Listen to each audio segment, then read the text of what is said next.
Hello, welcome back to Let's Talk Sports. My name is Alex Martin. I'm here with the head coach of the football team here at GC, Coach Travis Nolting. How are you doing? Pretty good, Alex. How are you? I'm doing good. So to start us off here today, I want to talk about the season we had last year, going 9-3 and ending the season with an unfortunate loss at Pendleton. My question for you is, how well do you think the team performed last year, and how do you think you still see that team, that same team from last year's season? We definitely dropped one we probably shouldn't at the end, but that's part of high school football. You got to play through adverse situations. We had some guys hurt, but proud of the effort that those guys, those graduating seniors, gave to the program for 4 years. We've had some of the best seasons in school history with those guys, and they've definitely left a lasting legacy. So something I know you like to tell us players is that we need to overcome adversity, whether that means a key player is out or the weather is bad or something else is going on. Now, you had to overcome some adversity yourself with a good majority of your coaching staff leaving this offseason. How would you say you and us players overcame that adversity?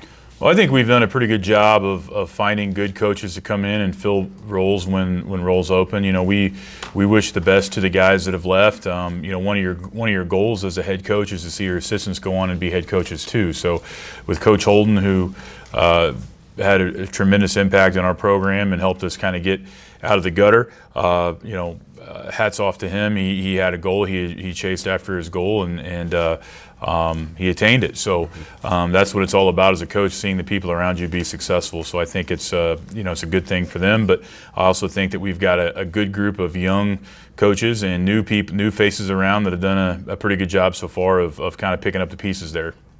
So now this season has had its ups and downs, starting 3-3 and barely squeaking out games that should be more dominant victories. What would you say is the reason for the drop-off from last year's performance? Well, I mean, like in any program, you've cycled through talent. We graduated in the last several years. We've graduated multiple Division I athletes. We've graduated all state players.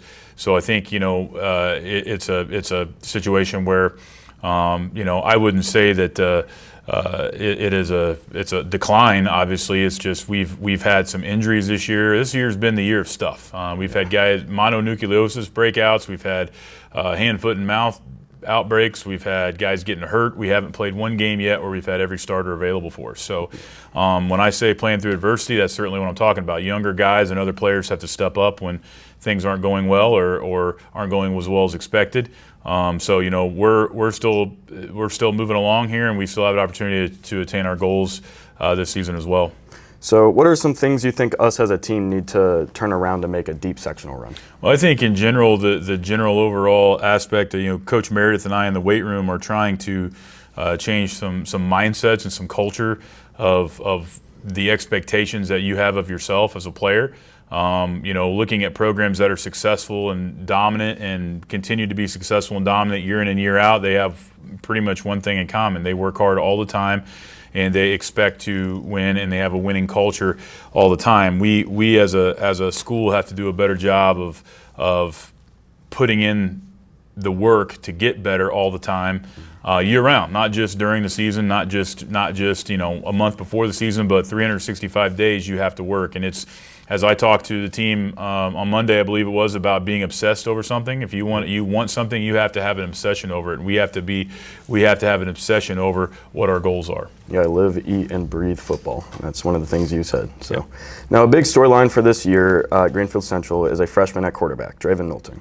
What do you think are some of the biggest challenges he's faced, and what have you and your coaching staff done to help him face adversity? Well, I think it's tough. It's tough being a freshman in any capacity on a Friday night. We've got 3 freshmen that are starting for us right now this Friday. So I think that's hats off to their ability and what they're going to be down the road. But I also think it's very tough because you're coming from an 8th grade setting where the game's a little slower. You're playing with guys that are your own age or your own grade.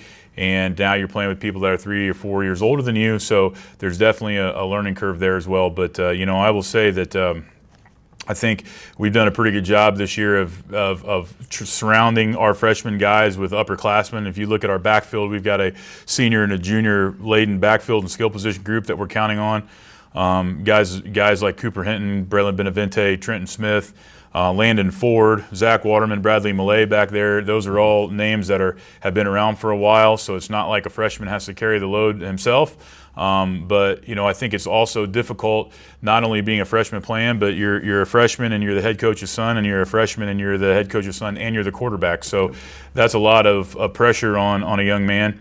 And I think Draven's done a nice job of handling that, and the team has been receptive of that moving forward and helped him out in a lot of ways. And he's going to continue to get better and better, just as all the freshmen that we have that are playing right now and playing JV. Some of those guys are playing JV for us too. So we're young, but we got some talent coming. How would you say he's been progressing from game to game? Really well. Like I said, we surround him with upperclassmen players where he doesn't have to be the guy, so to speak. Just got to get the ball in the hands of guys like Cooper Hinton, Braylon Benavente, Trenton Smith, and some of those others. I think he's gotten better, substantially better from day one for sure. Since becoming the head coach here back in 2019, did you ever imagine the football program becoming as big as it is today? I applied for this job for a reason. I interviewed back here in 2016, and I did not get the job. And when I left, I told my wife, I said, I think you can win at Greenfield-Central, so the job ever comes open again, I'm going to apply for it. And in the winter of 2018, it did, so I applied. And I think Greenfield has an opportunity, like I said to the people that interviewed me, that this is a sleeping giant. It just needs the right motivation to wake up. We've become relevant again in football. We're going to continue to work. We've not achieved what we want to achieve yet. Obviously, winning a conference championship and so on and so forth in the playoffs. But we're going to continue to work very hard to put a very competitive product out there on the field.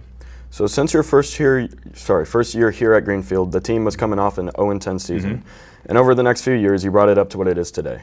Year after year, how would you say you as a head coach has improved?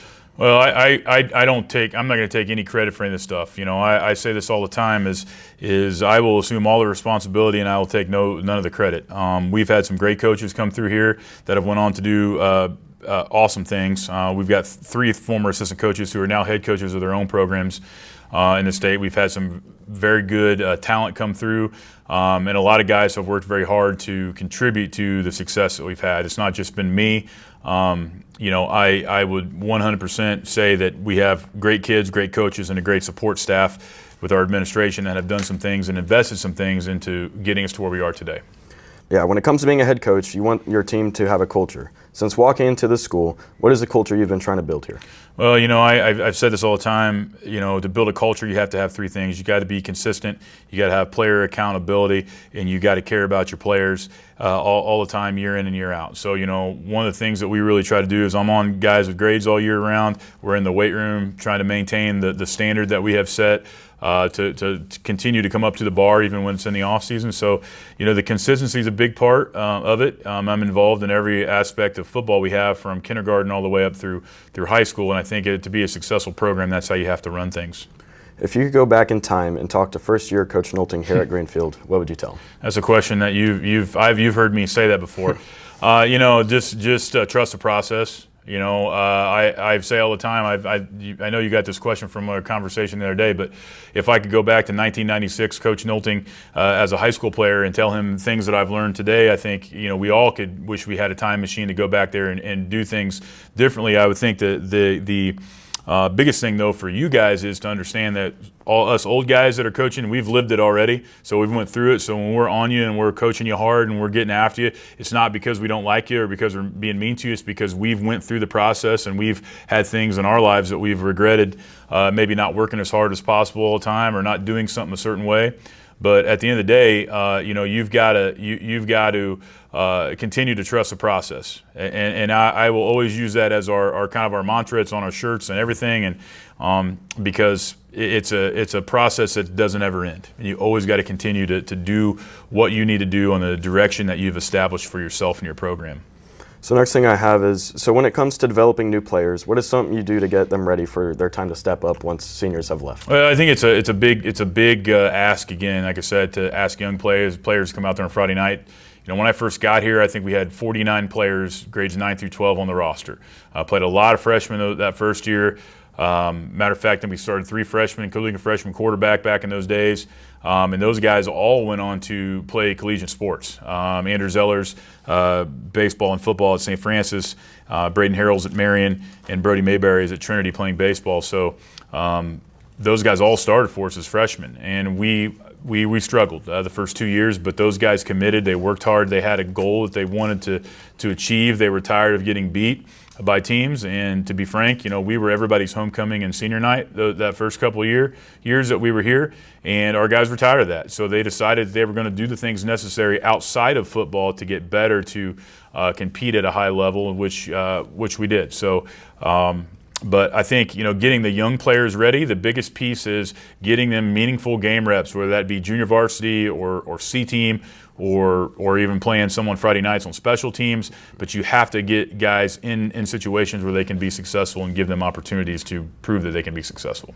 So with former players like Jake Hinton, Lane Wadle, and Reese Hill going D1, what sort of example did they set for future players going through this program? Well, as I talked about earlier, and then with the team on Monday about obsession. Jake Hinton and these other guys that you mentioned, they were obsessed. They wanted to play Division I football. They did everything that they could to make that happen, whether it was, reaching out to hundreds and hundreds of coaches, or working hard in the weight room, or really just being working hard in the classroom too to make sure they had the grades to do that. Those guys really did all those things. And then obviously, Peyton Foley went on to play Division I at Butler last season, and we have Zach Blevins, who's playing Division II at University of Indianapolis, and then also we have some multiple guys playing at the NAIA level and Division III. So we've had over 20 players in the time that I've been here receive opportunities to play at the next level, and a good portion of those guys are still competing. So with there being 11 guaranteed games in the season, including round 1 of sectionals, there is a lot of preparation that goes into the opponents we are facing for the week. So what kind of preparation do you and the coaching staff have to go through each week?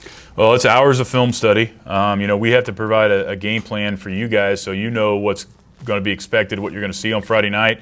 So there's hours of film preparation with scouting reports, obviously putting that together. We as a staff meet in the morning before we bring you guys in on Saturday to start going through the film, getting things lined up, and then we stay after you guys are gone when we watch the game from the night before, and put a long Saturday in, really, especially if we have JV that day too. So there's hours and hours and hours of preparation that goes into it if you want to be successful, and our coaching staff does a good job of dividing that workload up. Our defensive staff meets, our offensive staff meets, and then we meet together to kind of put everything together and get it ready for you guys on Monday. So you're closing in on your 100th career win. What does that mean to you and your journey developing young men? I think it just means that I've had a lot of great coaches and assistant coaches and a lot of great players that have helped us achieve that. That's a goal that, obviously it's a nice feather in a cap, but ultimately the credit goes to everybody that's ever played for me, both here and at North Central Farmersburg, and every coach that's worked for me as well. It's a credit to them. All right, that's all I have for you today. Thank you, Coach, for coming in. Yep, thanks. And thanks for watching. Yep.